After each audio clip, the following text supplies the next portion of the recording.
D'accord, on va commencer. Si vous êtes d'accord, on va commencer avec cette paracha assez particulière qui est la paracha de Béhar et que nous lisons généralement avec la paracha de Bechukotai. Ce sont deux parachiotes, ce sont deux péricopes que nous lisons généralement collées. Elles ne sont pas collées parce qu'on est sur une année embolismique et donc on lit Béhar séparé de Bechukotai. En général, Béhar et Bechukotai se lisent ensemble. Et donc, nous avons lu Béhar et nous lirons Bechukotai, Shabbat qui arrive, avec tout ce qu'on appelle la Tochecha, c'est-à-dire toutes les remontrances que le bon Dieu fait au Ham Israël. Et c'est donc le texte que nous lirons Shabbat qui vient.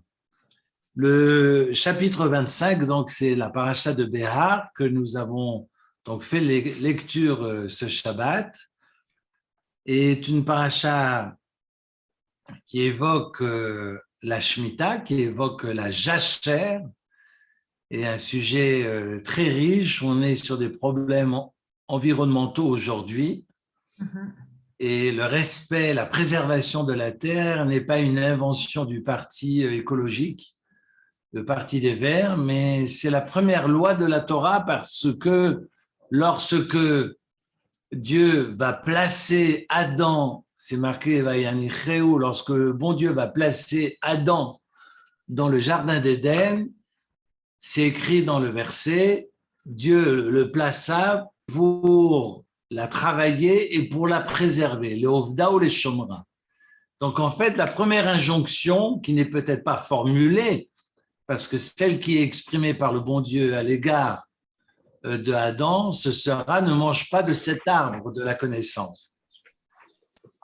Mais le texte dira dans un premier temps que l'homme a été placé dans le jardin d'Éden pour travailler la terre et pour la préserver. Donc on voit bien que la préservation, eh bien, est la première injonction, si j'ose dire, et donc la première obligation de l'homme sur terre. Il faut veiller à ce respect élémentaire qui nous permet de profiter et qui permet aussi aux générations futures de profiter à leur tour. C'est fondamental de permettre cette pérennité et donc de veiller à planter, de veiller à permettre à ce que tous nos arbres fruitiers puissent nous nourrir et nourrir les générations à venir. Donc la jachère, ce n'est pas une affaire politique. D'ailleurs, je pense que l'écologie est l'affaire de tous. Si on parle politique, ce n'est pas seulement l'affaire des Verts et l'affaire de la gauche, mais c'est l'affaire de chacun et chacune et chacun de nous. Et je pense que même au-delà, il ne faut pas attendre que nos politiques et nos responsables, nos autorités se mobilisent. On doit nous-mêmes, à notre niveau, chacun là où il peut, chacun là où il se trouve, chacun à sa place, puisse se ressaisir et faire le nécessaire pour que cette terre ici-bas puisse être viable, tant pour nous que pour les générations à venir. Ça a l'air facile à dire, mais je pense que c'est aujourd'hui alarmant et on doit faire très, très attention. Et la Torah c'est intéressant parce que la Torah, dans cette paracha, dans ce chapitre 25, Dieu va s'adresser à Moïse et le verset, curieusement, ne dit pas Dieu parla à Moïse en disant, mais Dieu parla à Moïse dans le mont Sinaï, au mont Sinaï en disant. Et ce haut mont Sinaï est une bombe atomique. En fait, le Rashi, pour ceux qui connaissent le Rashi par cœur, mais moi je vais quand même vous le citer, c'est un verset, c'est un Rashi, qui est célèbre parce que vous arrêtez n'importe quel élève qui sort de l'école, Ma'inyan Shmita Etzel Har Sinai, ce Rashi qui commence Ma'inyan Shmita Etzel Har Sinai, ce sont des mots qu'on entend J'ai même une résidente au Marronnier. Chaque fois que je lui pose la question, est-ce que tu connais un Rashi par cœur? Elle me mentionne ce Rashi-là. C'est dire que c'est vraiment un Rashi qui a été appris très très jeune et qui est toujours enseigné aujourd'hui, parce que c'est une expression assez particulière du Rashi. Que vient faire ce sujet de Shemitah au mont Sinaï? Sous-entendu, toutes les lois ont été enseignées au mont Sinaï.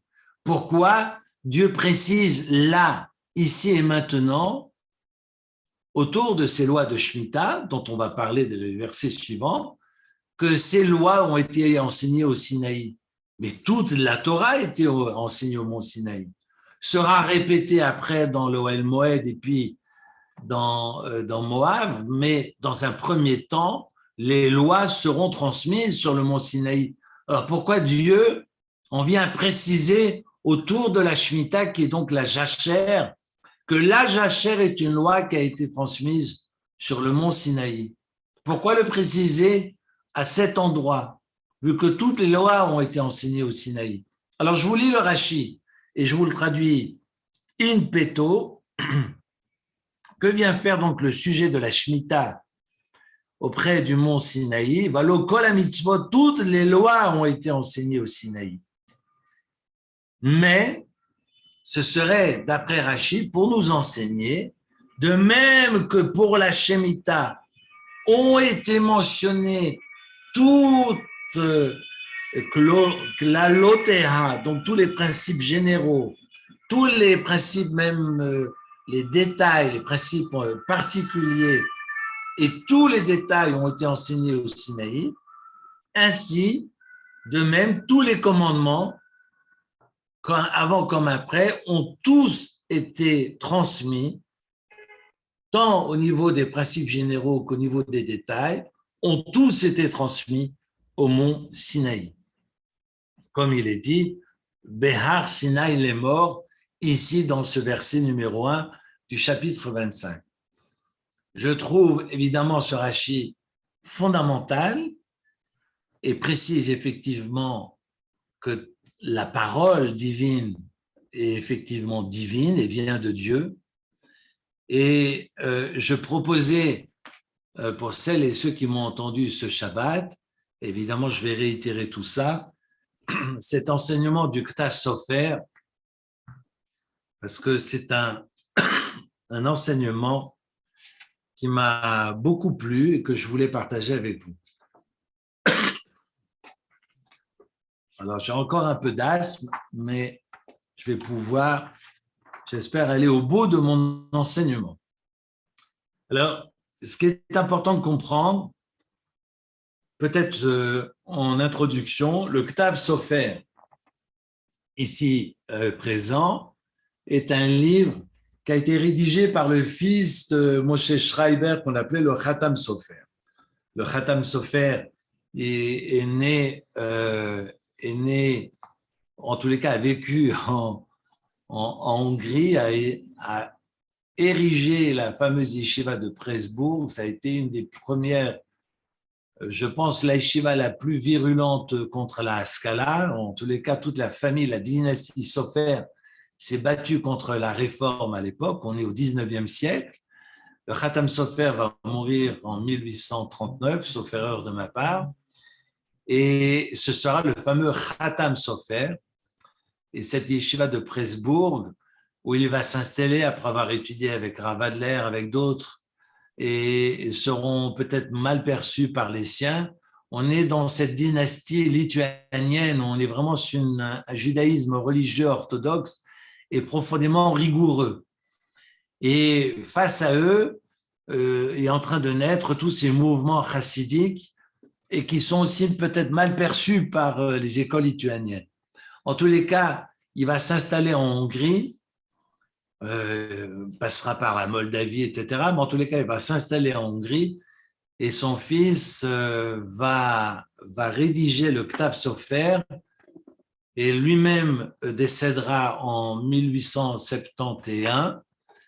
Et sauf erreur de ma part, Avraham Shmuel Binyamin Sofer. Et donc, sauf erreur de ma part, il est décédé à l'âge de 56 ans. le fils du Khatam Sofer. Son père est décédé plus tard. Je ne pense pas qu'il avait atteint les 80 ans. Je crois qu'il est décédé à 78 ou 77 ans. Et on aura donc son fils qui malheureusement disparaîtra plus rapidement. Et on aura un deuxième enfant, son frère cadet, Aaron Sofer, qui plus tard donnera toute cette dynastie Sofer qui évolueront en Israël, mais qui sera donc à la tête de cette communauté Marziké Hadat. C'est un mot que vous avez déjà entendu, parce qu'en fait, c'est le nom qui est donné à la communauté ultra-religieuse de Genève.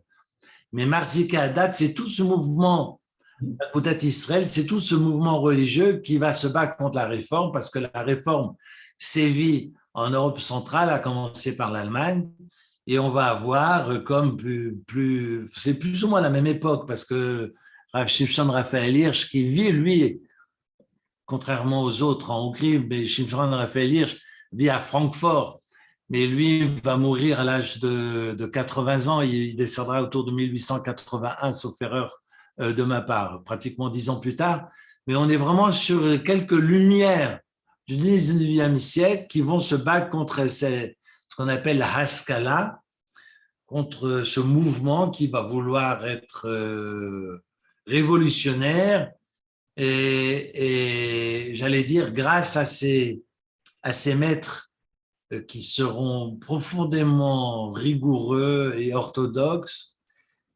va pouvoir contenir ces assimilations parce que il y a assimilation. À partir du moment où on sort les Juifs du Mela et du ghetto, et je suis le premier à prôner l'intégration et le vivre ensemble, mais il y a effectivement ce risque de disparition. Donc il faut trouver un discours, un modus vivendi qui permet de tenir finalement cette identité au milieu de tous. Et c'est vrai que dans la chute des ghettos, des cancels, des Mela, and so on, on va avoir un judaïsme qui aura du mal à trouver sa place. Pour autant, voilà, pouvoir garder l'équilibre entre qui nous sommes et être bien avec tout le monde, c'est l'éternel problème qui a été résolu dans le judaïsme, plus ou moins, mais que connaît actuellement l'islam. Enfin bon, ce n'est pas l'objet de la soirée. Je voulais vous parler du Ktav Sofer, mais j'ai fait ce préambule parce que j'aime beaucoup le Ktav Sofer, je le lis couramment le Shabbat, et je voulais partager avec vous les premiers mots du Ktav Sofer qui finalement signent tout ce que je pense de toutes les lois de la Torah quant à cette quête d'humilité et nous obliger finalement à recouvrir cette humilité et retrouver notre place de créature et de cesser de nous prendre sortis de la cuisse de Jupiter. Autrement dit, de cesser de nous prendre pour les créateurs. Nous ne sommes pas les créateurs, nous sommes les créatures. Enfin, non pas le créateur, mais les créatures.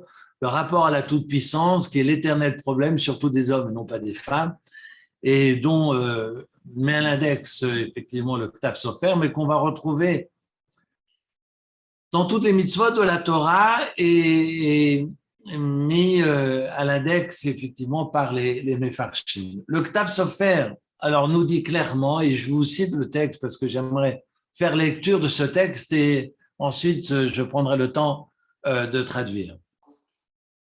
À très vite.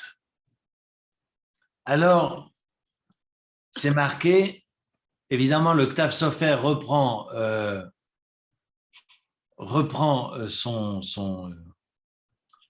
le texte de Rashi, Ma'inyan Shmita etzel Har Sinai, et évidemment, Rashi dira de même que la Shmita, tous les détails, les principes généraux et puis les principes particuliers ont été mentionnés au Har Sinai, tout a été enseigné au Har Sinai, au mont Sinaï. Et le Ktav Sofer, alors je fais lecture de texte. Le Ktav Sofer continue en disant Veshamati Mishmed Abba. Donc il parle au nom de son père. J'ai entendu de mon père que, deux points, qu'à l'idée Shmita,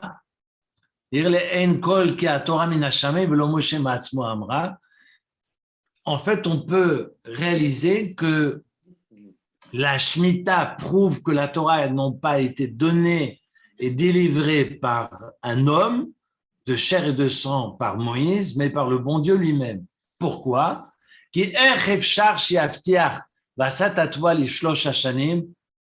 Parce que chez l'Obeteva, comment est-ce qu'un homme de chair et de sang peut vous certifier que vous allez pouvoir manger pendant 3 ans? Regardez le verset de la Torah. C'est un verset qui est juste quelques lignes plus tard, où le bon Dieu vous invite à faire confiance et donc de respecter cette jachère de la 7e année. On est au chapitre toujours 25, verset 21. Le verset nous dira « Vetziviti et bichati lachem bashana hashishit, v'asat et atva lishlosh hashanim » Le verset nous dit « J'ordonnerai ma bénédiction à la 6e année, votre 6e année, vu que vous avez compris que la Shemitah, c'est la jachère, c'est la 7e année. Si la 6e année, je profite de mon champ, j'engrange, je remplis mes greniers, et puis si j'ai de quoi manger ma 6e, est-ce que je vais pouvoir manger de cette 6e année également ma 7e année où je n'ai pas le droit de toucher au champ? Et Dieu me dit, non seulement tu vas pouvoir manger la 6e année, mais tu vas pouvoir en manger la 7e année, et même la 8e année, c'est-à-dire que lorsque tu vas reprendre ton comptage et ta première année de cette 7 années de Shemitah, la première année, tu vas pouvoir labourer, tu vas pouvoir semer. Mais est-ce que la terre va pouvoir te rendre la monnaie? Est-ce que la terre va pouvoir te nourrir dès la première année? C'est pas garanti. Et Dieu dit, je te promets et je te donne la bénédiction que tu vas pouvoir manger les shlosh hashanim, c'est-à-dire et la 6e, et la 7e, et la 8e.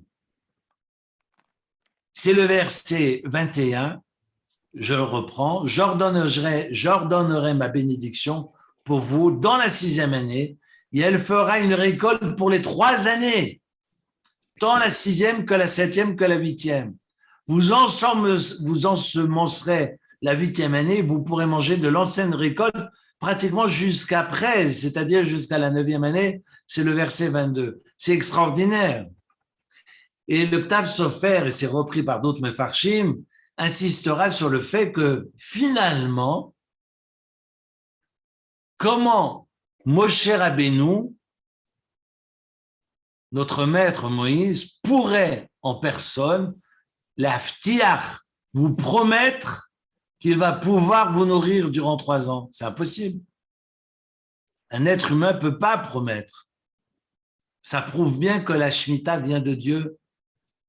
Et si la Torah précise que la Shemitah a été enseignée au Har Sinaï, cela sous-entend que toutes les lois ont été enseignées au Sinaï, et de même que la Shemitah vient de Dieu, et je viens de le souligner, alors toutes les lois viennent de Dieu et toutes les lois sont divines. Je continue ma lecture. Vadaï Torah min hashamayim hi, et donc, ve'elu devara b'kitzur. Et donc, le Ktav Sofer reprend le texte de son père et dit, donc c'est évident que la Torah vient du ciel et non pas des mains de Moïse. Je saute et j'ai envie d'ajouter ce que le Ktav Sofer va nous enseigner, que la Shemitah hi yesod ha'emunah va'bitachon, que finalement la Shemitah c'est la base de notre fia, de notre foi. La foi, c'est pas la croyance, hein, parce que Emouna, je préfère sur le plan étymologique, c'est toujours très intéressant de chercher les racines des traductions, parce que Emouna, en fait, c'est pas la croyance, c'est la Emouna. La Emouna se traduit pas. Emouna veut dire non pas la confiance, mais l'adhésion totale au bon Dieu. Et ça, c'est Emouna, et Bitachon, c'est la confiance. C'est de quoi qu'il arrive, je sais que de toute façon, Dieu pourvoira. La différence entre Emouna et Bitachon. Et le texte continue en disant que finalement tout dépend du bon Dieu. Et le Ktav Sofer termine en disant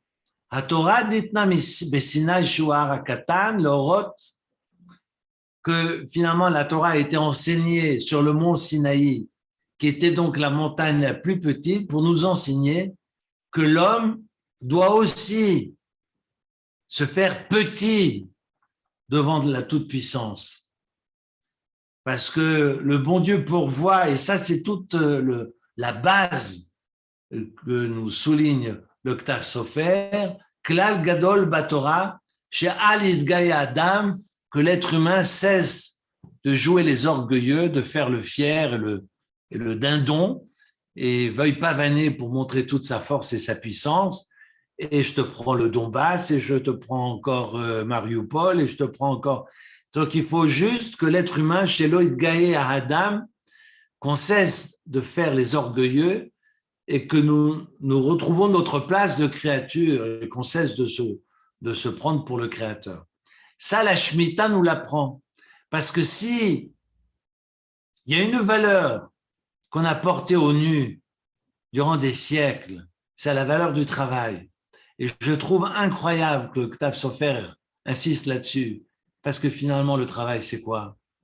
C'est juste un canal. Le bon Dieu a décidé que par ce canal, tu vas pouvoir manger. Mais le bon Dieu a décidé que la 7e année, ça passera par un autre canal. Et tu auras aussi de quoi manger. Et quand on porte au nu cette valeur suprême du travail, the labor, eh bien, ça remet un peu les pendules à l'heure.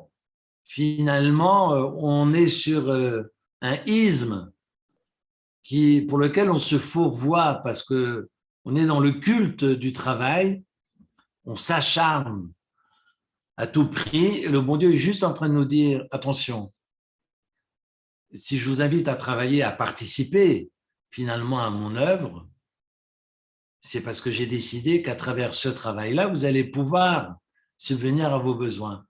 Mais la 7e année, le canal ne sera pas le même. Alors, soit vous avez confiance, soit vous n'avez pas confiance. Il n'y a pas de hin ou her. De toute façon, on ne peut pas tanzen, comme on dit en yiddish, à tous les mariages. Donc, il faut savoir où l'on est. Et c'est très intéressant que le Ktav Sofer explique finalement, sous-entendu que cette valeur que je pensais être la valeur, le nec plus ultra, finalement, sans travail, nous ne sommes rien. Et il n'y a rien de plus insupportable de voir des gens oisifs et qui sont livrés à eux-mêmes. Eh bien, quelques bémols sont finalement soulevés dans ce texte pour nous apprendre que tout est dans les mains de Dieu et que le bon Dieu a décidé qu'à la 7e année, je ne vais pas dans mon champ, je ne prends pas mes pelles et mes pioches et mes râteaux, mais qu'à la 7e année, le bon Dieu m'invite à rentrer chez moi et à m'asseoir, à ouvrir mes livres et à étudier et donner une autre dimension et un autre sens une autre orientation à ma vie. Je trouve extraordinaire. Et c'est la raison pour laquelle c'est marqué Behar Sinai. Parce que là, ce n'est pas une loi qui a été transmise par Moïse. C'est une loi qui ne peut venir que du bon Dieu. Sous-entendu, toutes les lois viennent du bon Dieu. Alors, ça remet les pendules à l'heure. Ça remet les pendules à l'heure par rapport au rapport que l'on a au travail et finalement, le rapport que l'on a aux choses essentielles de la vie. Qu'est-ce qui est essentiel? Qu'est-ce qui est essentiel? En somme, c'est quoi ce qui est essentiel? C'est d'appeler sa femme à minuit du soir, j'ai pas fini au bureau, j'ai encore un dossier à finir, puis on se verra demain, on se reparle plus tard. C'est quoi ce qui est essentiel? Moi, on en est tous, moi le premier, hein, on en est tous là. Et le problème, c'est que dans ce monde du mélange, hein, le monde du global, tout est dans tout et vice-versa, finalement, on a oublié ces échelles de valeur de ce qui est prioritaire, de ce qui est essentiel, pour moi, qui est la famille, qui est bien sûr la santé, mais qui est un autre rapport au monde, une autre présence au monde que cette course infernale autour de nous, à la puissance, le rapport à l'argent, le rapport au tout contrôle. Et la Shemitah vient nous apprendre justement le contraire, vient nous apprendre l'humilité, parce que finalement, c'est le bon Dieu qui décide combien je vais gagner cette année. C'est signé à Kippour, donc je sais, j'ai beau courir dans tous les sens. De toute façon, le bon Dieu a décidé pour moi. Et puis, l'humilité et finalement, les priorités de la vie. Alors, cette paracha m'a foutu une claque quand je l'ai étudié ce Shabbat. C'est pour ça que j'ai voulu partager le Ktav Sofer avec vous. Évidemment, ce n'est pas fini, hein, je continue, parce que j'ai encore quelques baffes dans les poches à vouloir. Mais cette question d'humilité, pour moi, vous m'entendez souvent parler de cette recherche, de cette quête. Je crois que toutes les mitzvot sont traversées par cela. Et en fait, toutes les mitzvot sont là pour nous remettre à notre place. Et ce qui nous permet, quand on recouvre cette humilité, ça nous permet finalement de vivre ensemble. De vivre ensemble, pas malgré nos différences, mais vivre ensemble parce que nous sommes différents. Mais à partir du moment où je suis plus humble, j'accepte la différence de l'autre. C'est ça ce que l'on vise à travers les mitzvot, entre autres. Et je pense fondamentalement que cette humilité traverse les mitzvot et que le bon Dieu essaie de nous apprendre à recouvrir cette humilité, autrement dit, à retrouver notre place, à être à notre place d'être humain et de cesser de nous prendre pour le bon Dieu.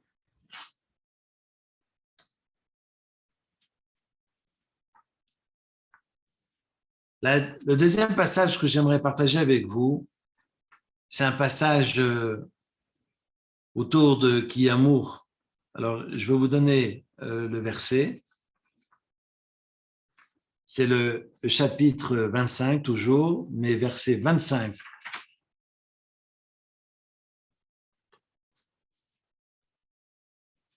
C'est marqué, si ton frère, Ki Amour chachicha umacha me'achuzato.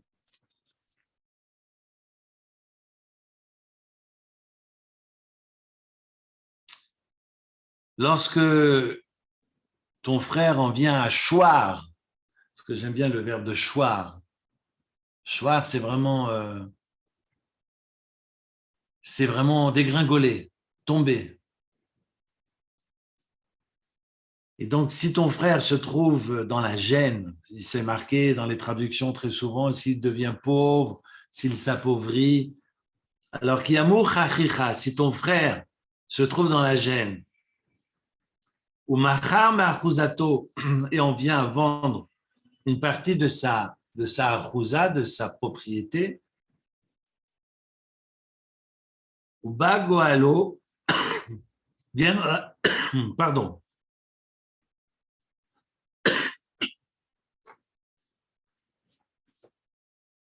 j'ai une quinte qui reproche, je vais juste boire un verre d'eau et je reviens.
C'est important de boire finalement quand on y pense.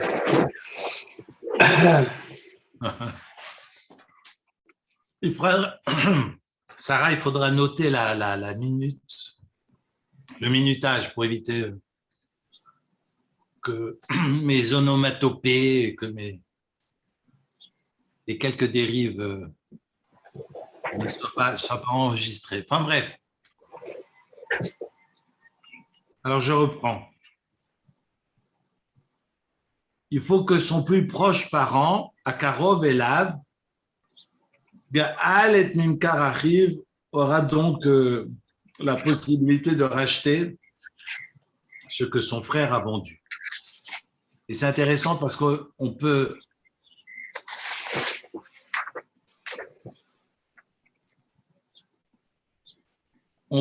lire ça de différentes façons, comme dira le texte.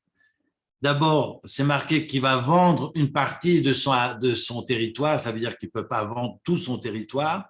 On sait qu'on va aussi parler de l'année jubilaire, qui est donc la 50e année, et qui rappelle que de toute façon, quoi qu'on fasse, on ne peut pas s'enrichir parce qu'à la 50e année, tout ce qui a été acheté retourne aux propriétaires initiaux. Donc, ce sont les propriétaires du temps de Josué. Si j'ai un lopin de terre qui va être vendu, je sais qu'au bout de 50 ans, même si je n'ai pas pu en profiter, mes enfants vont pouvoir le retrouver. C'est fondamental. C'est fondamental. Et ça, c'est donc la base du verset. C'est comme ça que les commentaires vont développer. Je suis assez... J'ai du mal à respirer. Je crois que je vais arrêter là. Je suis vraiment désolé. Mais je ne suis pas en état de continuer. Je reprendrai ce passage dans 3 semaines, si vous êtes d'accord. Je vous prie de m'excuser. Le premier passage était magnifique, mais je ne retrouve pas ma voix et puis j'ai des problèmes de respiration. La semaine prochaine, il n'y a pas Zoom. Il n'y aura pas de Zoom dans 15 jours non plus, mais on se retrouve dans 3 semaines. Et si vous êtes d'accord, je reprends ce passage avec vous dans 3 semaines. Pas de problème. Merci infiniment. Désolé pour vous. Soigne-toi. Soigne-toi. Merci. Merci. Refresh les mains. Ouais, les mains. Excusez-moi.